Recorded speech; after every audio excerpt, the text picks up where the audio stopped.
Hello दोस्तों। तो आ गया नया मॉडल सेट और ये नया मॉडल सेट से हम लोग प्रतिदिन कुछ क्वेश्चन करेंगे। जैसे कि आज मैंने इतिहास के फर्स्ट चैप्टर से, चैप्टर का नाम है ईंटें, मनके तथा अस्थियाँ। कुल मिला के कहिए तो हड़प्पा सभ्यता। हड़प्पा सभ्यता से क्या क्या चीज़ मिला है, किस किस जगह की खुदाई हुई है, कौन कौन से स्थल की खुदाई हुई है, तो इसी के बारे में बहुत सारा क्वेश्चन करेंगे हम लोग। वीडियो में अंत तक बने रहें। यदि आप 2024 में बोर्ड का एग्ज़ाम देने जा रहे हैं तो यह वीडियो आपके लिए काफ़ी महत्वपूर्ण होगा। इससे सीधे सीधे क्वेश्चन टकराएगा। तो वीडियो को ज़रूर अंत तक देखें और वीडियो अच्छा लगे तो लाइक सब्सक्राइब ज़रूर करें, अपने दोस्तों में शेयर भी करें। चलिए शुरू करते हैं। वीडियो देखते जाइए। इसमें 30 क्वेश्चन हैं, करीब 30 क्वेश्चन हैं और 30 क्वेश्चन आपको देखते देखते याद हो जाएगा। तो चलिए शुरू करते हैं। पहला क्वेश्चन है, हड़प्पा किस नदी के किनारे स्थित है? हड़प्पा किस नदी के किनारे स्थित है? तो हड़प्पा रावी नदी के किनारे स्थित है। आप लोग कॉपी कलम निकाल कर रखिए और निकाल के बैठकर देखिए और आप खुद से क्वेश्चन का आंसर टिक आउट करते चलिए आप, और देखिए बाद में मिलाकर कि कितना आप सही करते हैं। ठीक है, तो चलिए अगला क्वेश्चन है। अच्छा, क्वेश्चन है, हड़प्पा किस नदी के किनारे स्थित है? तो रावी नदी के। यही अगर पूछ दे कि मोहनजोदड़ो किस नदी के किनारे स्थित है तो उसका आंसर हो जाएगा सिंधु। सिंधु नदी के किनारे मोहनजोदड़ो है। और हड़प्पा किस नदी के किनारे है? तो हड़प्पा और रावी नदी के किनारे है। चलिए अगला सवाल। अगला सवाल है, पुरातत्व के अंतर्गत निम्न में से कौन नहीं है? ध्यान दीजिएगा, इसमें नहीं बोला है, नहीं। तो पुरातत्व के अंतर्गत निम्न में से कौन नहीं है? तो साहित्य है, साहित्य है, नहीं है। सिक्के, अभिलेख, भग्नावशेष। तो सिक्के, अभिलेख, भग्नावशेष यह तीनों जो है लेकिन यह नहीं है। यानी कि आंसर क्या हो जाएगा? ए हो जाएगा। आंसर ए, क्योंकि क्वेश्चन में बोला है नहीं है, इसलिए आंसर ए हो जाएगा। साहित्य, पुस्तक वगैरह जो लिखा जाता है उसी को साहित्य बोलते हैं।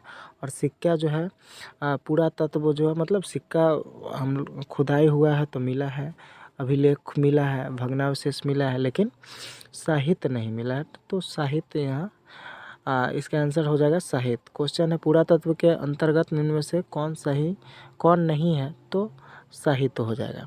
चलिए अगला सवाल है, हड़प्पा सभ्यता का सबसे बड़ा नगर कौन था? तो हड़प्पा सभ्यता का सबसे बड़ा नगर मोहनजोदड़ो था। कौन था? मोहनजोदड़ो।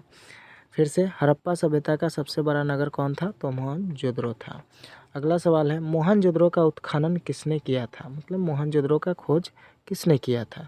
तो मोहनजोदड़ो का खोज राखाल दास बनर्जी ने किया था। राखाल दास बनर्जी यानी R.D. बनर्जी हो जाएगा। यहाँ पे शॉर्ट में दिया है नाम R.D. बनर्जी। चलिए अगला सवाल है, प्रयाग प्रशस्ति, प्रयाग प्रशस्ति की रचना किसने की? तो प्रयाग प्रशस्ति की रचना हरिसेन ने किया था। किसने किया था? हरिसेन ने, हरिसेन ने किया था। चलिए, प्रयाग प्रशस्ति की रचना किसने की? तो हरिसेन ने। सिंधु घाटी के निवासियों को किस धातु का ज्ञान नहीं था? फिर देखिए यहाँ नहीं का बात किया गया है, मतलब 4 है, 4 में से 3 का ज्ञान था लेकिन 1 का ज्ञान नहीं था। मतलब 1 से अपरिचित थे, मतलब परिचित नहीं थे। सोना, चांदी, लोहा, तांबा। इसका आंसर हो जाएगा लोहा।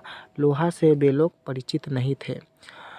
चलिए, लोहा का खोज वैदिक काल में हुआ, इसलिए लोहा सिंधु काल में नहीं था, इसलिए अपरिचित थे। तो इसका आंसर हो जाएगा लोहा। अगला सवाल है, हड़प्पा सभ्यता में विशाल स्नानागार के अवशेष कहाँ से प्राप्त हुए हैं? तो स्नानागार बोले, अन्नागार बोले, मोहनजोदड़ो मारिए, कौन सा हो जाएगा? तो इसका आंसर हो जाएगा मोहनजोदड़ो। कहाँ से अवशेष कहाँ से प्राप्त हुआ है? तो मोहनजोदड़ो से। अगला सवाल है, चलिए अगला सवाल देखते हैं, लोथल किस नदी के किनारे स्थित है?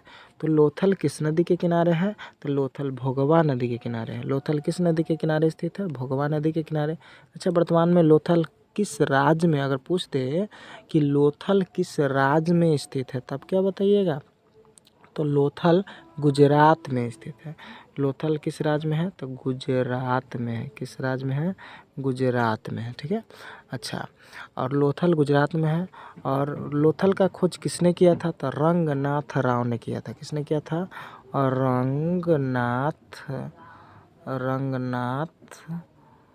रंगनाथ राव ने किया था। ठीक है, रंगनाथ राव ने। इसमें कहीं कहीं लिखता है RN राव लिखेगा, तो घबराना नहीं है, रंगनाथ राव ने किया था। चलिए अगला सवाल देखते हैं। अगला सवाल है, हड़प्पा सभ्यता किस युग की सभ्यता है? हड़प्पा सभ्यता किस युग की सभ्यता है? लौह युग की, कांस्य युग की, A एवं B दोनों, इनमें से कोई नहीं। तो देखिए लौह युग, लौह से तो वे लोग अपरिचित थे, मतलब लोहा तो उस समय खोजा नहीं गया था, तो यहाँ A और B, ये भी होगा नहीं। जब लोहा नहीं होगा तो A और B होगा नहीं, इनमें से कोई, तो कांस्य युग होगा। ठीक है, कांस्य युग। कांस्य, तांबा और टीन का मिश्रण को कांस्य कहते हैं। ठीक है, कांस्य युग था। अगला सवाल है, इंडिका के लेखक कौन है?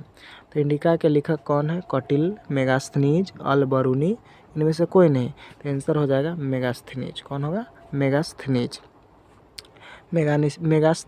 और इंडिका एक पुस्तक है जिसमें किसके बारे में कहा गया? तो मौर्य प्रशासन के बारे में इसमें चर्चा किया गया है। मौर्य के काल में जो जो घटनाएं हुए हैं और प्रशासन, उसका प्रशासन कैसा था, मौर्य काल में कैसा कैसा प्रशासन था, क्या क्या था, उसी के बारे में इसमें चर्चा किया गया है। ठीक है, इसका लेखक कौन है? मेगास्थनीज। अगला क्वेश्चन है, लोथल कहाँ स्थित है? देखिए अभी ऊपर हम बताए थे कि लोथल कहाँ है, और अभी नीचे पूछ भी दिया लोथल कहाँ स्थित है। तो लोथल गुजरात में स्थित है। कहाँ है? तो गुजरात में स्थित है। लोथल किस स्टेट में, किस राज्य में है? तो गुजरात में है। चलिए अगला सवाल। वीडियो को लाइक ज़रूर कीजिए, आप लोग लाइक कीजिए और वीडियो को शेयर भी कीजिए। अधिक से अधिक बच्चों के पास इसे शेयर कीजिए, अपने दोस्तों के पास शेयर कीजिए। चलिए अगला सवाल है, सिंधु घाटी सभ्यता में विशाल स्नानागार, देखिए ऊपर पूछा था अन्नागार और यहाँ पूछ दिया स्नानागार के अवशेष कहाँ से प्राप्त हुए हैं? तो सिंधु घाटी सभ्यता में विशाल स्नानागार कहे या अन्नागार कहे, सब मोहनजोदड़ो। कहाँ से? तो मोहनजोदड़ो से। मोहनजोदड़ो कहाँ से प्राप्त हुए? मोहनजोदड़ो से। अगला सवाल है, सिंधु घाटी सभ्यता से संबंधित सर्वप्रथम किस स्थल की खुदाई की गई? मतलब इस 4 ऑप्शन दिया है, 4 ऑप्शन में सबसे पहले किसकी खुदाई हुई? सिंधु का, हड़प्पा का, मोहनजोदड़ो का, लोथल का। अब देखिए गौर कीजिए कि सिंधु क्या, सिंधु तो एक नदी था। अब देखिए हड़प्पा, मोहनजोदड़ो, लोथल तो बाद में हुआ। तो हड़प्पा का 1921 में हुआ था, मोहनजोदड़ो का 1922 में हुआ था, इसलिए हड़प्पा मेरा आंसर हो जाएगा। ठीक है, हड़प्पा। अगला सवाल है, दयाराम साहनी ने खोज की, मतलब किसका की? ऑप्शन दे दिया है, 4 ऑप्शन, कालीबंगन की, रोपर की, कोटदीजी की, हड़प्पा की। तो दयाराम साहनी ने हड़प्पा की खोज की थी। किसकी खोज की थी? हड़प्पा का। आंसर ऑप्शन डी हो जाएगा। चलिए अगला सवाल है, मोहनजोदड़ो की खोज 1922 में किसने की? अब लो, मोहनजोदड़ो की खोज 1922 में हुआ, ये तो सही है, लेकिन किसने किया? तो दयाराम साहनी, माधव स्वरूप वत्स, राखालदास बनर्जी, रंगनाथ मिश्र। तो ऊपर हमने बताया था कि मोहनजोदड़ो की खोज 1922 में RD बनर्जी, ऊपर लिखा हुआ था RD बनर्जी, यानी राखालदास बनर्जी ने किया था। किसने किया था? राखालदास बनर्जी ने किया था, ऑप्शन सी। अगला सवाल है, कालीबंगा स्थित है। कालीबंगा जो हड़प्पाकालीन स्थल है वो कहाँ स्थित है? सिंध में, पंजाब में, राजस्थान में, बंगाल में। तो यह स्थित है राजस्थान में। ठीक है, आप लोग अपना आंसर मिलाते जाइए, अलग लिखते जाइए और लास्ट टाइम मिलाइए कि आप कितना सही करते हैं और कमेंट करके ज़रूर बताइएगा। चलिए अगला सवाल है, तो कालीबंगा स्थित है कहाँ? राजस्थान में। सिंधु घाटी सभ्यता या हड़प्पा सभ्यता से संबंधित प्रसिद्ध स्थल लोथल किस राज्य में अवस्थित है?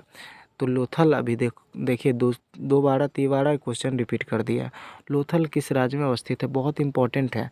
तो ये आपका गुजरात हो जाएगा। सिंधु पंजाब राजस्थान गुजरात, तो ये गुजरात आंसर हो जाएगा। कहाँ है लोथल, कहाँ है, किस राज्य में है, तो गुजरात में है। अगला सवाल है सिंधु घाटी सभ्यता से संबंधित सर्वप्रथम किस स्थल की खुदाई की गई थी। तो सर्वप्रथम किस स्थल की खुदाई की गई थी इसमें, सिंधु का, हड़प्पा का, मोहनजोदड़ो का, लोथल का। तो किसका, तो इसमें हड़प्पा का 1921 में, मोहनजोदड़ो का 1922 में। तो 1921 में सबसे पहले किसका खुदाई किया गया, तो हड़प्पा का। आंसर ऑप्शन बी हो जाएगा। सिंधु घाटी निवासियों को किस धातु का ज्ञान नहीं था, ये भी क्वेश्चन रिपीट कर रहा है। सिंधु घाटी निवासियों को किस धातु का ज्ञान नहीं था, तो अभी अभी हम बताए थे ऊपर में, सोना, चांदी, लोहा, तांबा। ऑप्शन सी हो जाएगा लोहा। ठीक है, चलिए अगला सवाल है सिंधु घाटी के निवासी किस देवी देवता की पूजा नहीं करते थे। देखिए और क्वेश्चन ठीक से पढ़ना है, नहीं करते हैं तो नहीं करते हैं विष्णु, प्रकृति देवी, पीपल का पेड़, शिव। तो प्रकृति देवी का करते थे, पीपल का पेड़ करते थे, शिव करते थे, और विष्णु जी के पूजा नहीं करते थे। तो आंसर हो जाएगा आपका ऑप्शन ए। अगला सवाल है अगला सवाल हो गया इनमें से कौन हड़प्पा सभ्यता का पूरा स्थल नहीं है। चलिए तो ऑप्शन हो जाएगा, देखिए धौलावीरा, कालीबंगा, अतरंजी खेरा, चनहुद्रो। तो धौलावीरा है, कालीबंगा है, अतरंजी खेरा और चनहुद्रो है, अतरंजी खेरा नहीं है। तो ऑप्शन सी हो जाएगा। ठीक है, क्योंकि पूछा है इसमें नहीं है, ठीक है, इसलिए अतरंजी खेरा हो जाएगा। ठीक है, चलिए तो अतरंजी खेरा। अगला सवाल है राखाल दास बनर्जी को मोहनजोदड़ो के अवशेष किस वर्ष मिले। इस सीधा सीधा यहाँ क्वेश्चन कर रहा है कि राखाल दास बनर्जी ने मोहनजोदड़ो की खोज कब की है। ठीक है, खोज हुआ मतलब खुदाई हुआ तभी तो वहाँ पर अवशेष मिले। चलिए तो 1920 ईस्वी में, 1921 ईस्वी में, 1922 ईस्वी में, 1923 ईस्वी में। तो ऑप्शन हो जाएगा यहाँ पे 1922 ईस्वी में। क्या हो जाएगा, 1922 ईस्वी में। अगला क्वेश्चन है किस वर्ष में सिंधु सभ्यता खोजी गई। सिंधु सभ्यता की खोज कब हुई, तो 1921, 20, 22, 23। तो ऑप्शन हो जाएगा ए 1921। अगला क्वेश्चन है सिंधु घाटी सभ्यता में समाज का स्वरूप कैसा था, मातृसत्तात्मक, पितृसत्तात्मक, दोनों, इनमें से कोई नहीं। तो यदि आप पढ़े होंगे तो आपको याद होगा, ध्यान में होगा, नहीं तो चलिए हम बताते हैं, मातृसत्तात्मक थे। कैसा, तो मातृसत्तात्मक। ठीक है, अगला सवाल है हड़प्पा की बस्तियों की खुदाई की किसने, सर जॉन मार्शल ने, सर विलियम जोन्स ने, मार्टिमर व्हीलर ने, ए और सी दोनों। तो इसका आंसर हो जाएगा ए और सी दोनों। चलिए ए और सी दोनों। ठीक है, चलिए अगला सवाल है हड़प्पा सभ्यता के उत्खनन की घोषणा जॉन मार्शल ने किस वर्ष की। तो आंसर हो जाएगा 1920, 1921, 1924, 1925। तो 1921 हो जाएगा। अगला क्वेश्चन है कालीबंगा किस नदी के किनारे अवस्थित है। तो कालीबंगा किस नदी के किनारे अवस्थित है, तो इसका आंसर हो जाएगा सरस्वती। क्या हो जाएगा, सरस्वती नदी के किनारे स्थित है। चलिए अगला सवाल है सिंधु घाटी सभ्यता में हल का प्रमाण कहाँ से मिला है। तो हल का प्रमाण कालीबंगा से मिला है। कहाँ से मिला है, कालीबंगा से। चलिए अगला सवाल है निम्नलिखित हिंदू देवताओं में से कौन सैंधव सभ्यता का प्रमुख नेता था। तो कौन प्रमुख नेता था, चलिए आइए इसको देखते हैं, गणेश, शिव, विष्णु, वरुण। तो इसमें शिव कौन थे, शिव। और यह सेट का अंतिम क्वेश्चन होगा, मॉडल सेट का। तो चलिए ऑप्शन है विष्णु, प्रकृति, लक्ष्मी, शिव। तो इसका आंसर हो जाएगा प्रकृति। किसका पूजा करते थे, प्रकृति का। ऋग वैदिक कालीन लोग किसकी पूजा करते थे, प्रकृति का। वही सिंधु कालीन लोग शिव जी का पूजा करते थे और मातृसत्तात्मक थे। ठीक है, चलिए तो वीडियो कैसा लगा कमेंट करके ज़रूर बताएं, और वीडियो को लाइक करें, चैनल को सब्सक्राइब कर ले और अपने दोस्तों में ज़्यादा से ज़्यादा शेयर करें। तो चलिए मिलते हैं अगले वीडियो में, तब तक के लिए धन्यवाद।